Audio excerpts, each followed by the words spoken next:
Hey, what is up everyone? It's Maddie. Welcome back to my channel. So a question that I get asked pretty often is what tips or advice do I have for players that are trying to make the switch from controller to mouse and keyboard for Fortnite? So today we're going to go over a couple of things. Number one, how do I know if I should make the switch from controller to mouse and keyboard? And number two, what tips or advice do I have for those of you that are trying to make the switch to mouse and keyboard? If you guys do end up finding this video helpful, I would really appreciate it if you could leave a like and subscribe if you are new here to my channel. And with that being said, let's go ahead and jump right into it.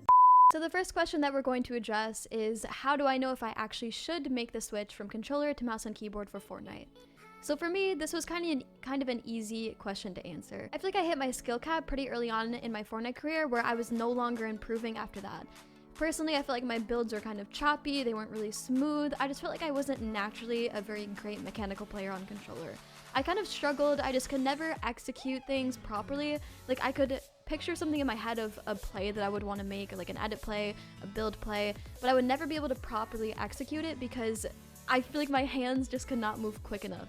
So yeah, I feel like I was really limited by controller, and I feel like the only way for me to significantly improve in Fortnite was to switch from controller to mouse and keyboard. So yeah, I think the first thing you need to address is, have I done everything in my power to improve on controller? So if you really want to improve on controller, you have to make sure you have optimal keybinds. You have to make sure you're practicing. Obviously, you're not just gonna be great by only playing once in a while. You gotta hop into creative, do some free builds, do some 1v1, some box fights.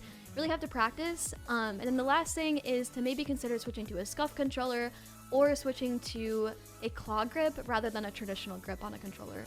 So yeah, if you've done all these things and you still feel like you're just not improving or that you just feel kind of uncomfortable on controller, I'd say it might be in your best interest to switch to mouse and keyboard. Next thing that we're going to go over is, once you've made the decision to switch to mouse and keyboard, what can you do to improve quickly? So the first thing that you want to do is make sure, again, whether you're on controller or mouse and keyboard, you want to make sure that you have optimal keybinds. This means that you want to have keybinds that are going to enable you to be the best that you can and not hold you back at all. So for me personally, these are the keybinds that I use. So yeah, for move forward, move left, move backward, and move right, I just left this all the same, WASD. For jumping, again, I just left this the same, spacebar. For sprint, I don't really sprint, I just use sprint by default. So yeah, this isn't really relevant. Auto run, again, I don't really use auto run, so this is kind of irrelevant. Crouch, I use enter. For fire, again, I just left this the same. Left mouse button. Target, again, I left this the same as right mouse button.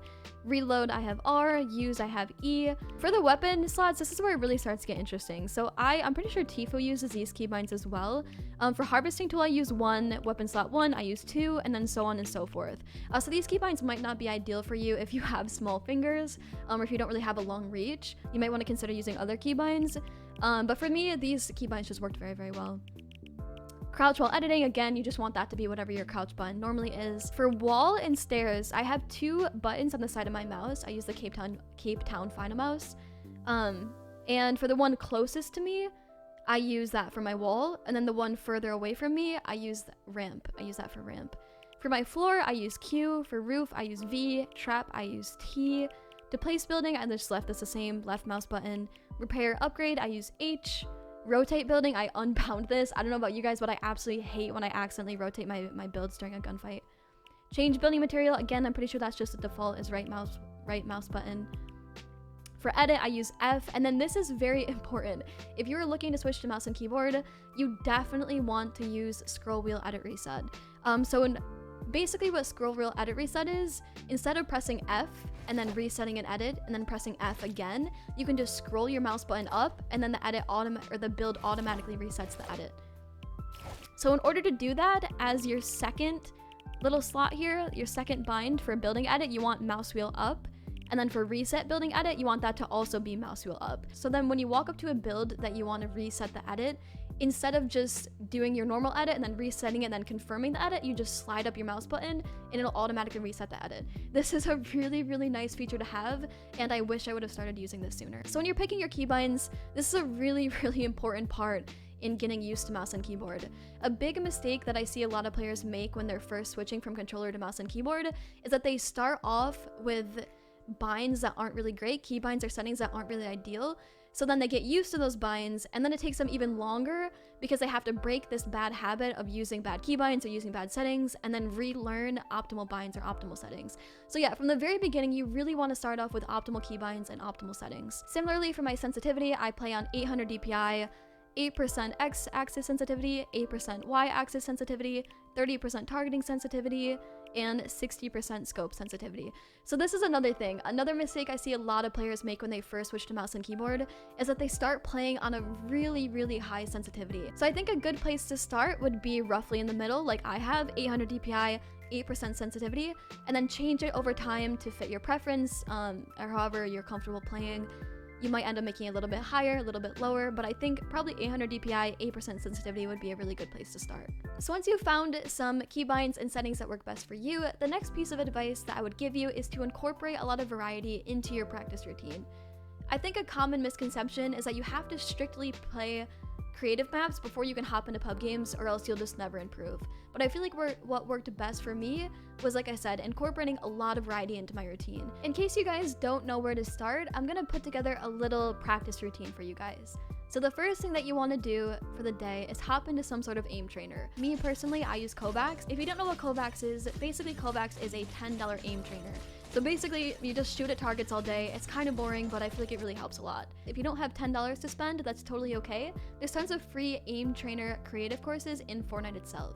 So hop onto an aim trainer and do it as long as you please. For me, I'd say probably like 10 to 20 minutes minimum every single day will help you improve your aim. The next thing that you want to do is hop into an edit course. There's tons of edit courses out there. All you have to do is Google search Fortnite edit courses and you'll find plenty of good ones. So yeah, I would do this edit course once. I would try to do it every single day and then see how I would improve day after day. Next, hop into creative and practice some free builds. Whatever it may be, just do some free builds for a little bit to learn that movement and get comfortable building in Fortnite. Next, you can either do arena, you can do pub games, you can do 1v1s with your friends, whatever it may be, just try to practice some actual gunfight, because like I said, you can only get so good just playing strictly creative. When it comes down to it, eventually you just have to actually hop into the game and fight some real players. The last piece of advice that I can give you guys is to just do whatever you enjoy. So if you don't want to do creative courses, or if you don't want to play pub games, if you don't want to do Kovacs, that's totally okay. When it comes down to it, you just want to do whatever you enjoy doing the most. And remember, a lot of this is just like a mental. You have to remember that everyone has a different learning speed and you're doing perfectly okay. Learn at whatever speed you feel comfortable. There's no rush. You don't need to compare yourself to anyone else. Alright guys, but that is going to be it for this video. Like I said, if you guys did find this video helpful at all, I would really appreciate it if you could leave a like and subscribe if you're new here to my channel. Also comment down below if you want to see other like tip or informative videos like this, and let me know which ones you guys want to see. But yeah, with that being said, I really hope you guys enjoyed this video and I'll see you guys all next time. Bye guys!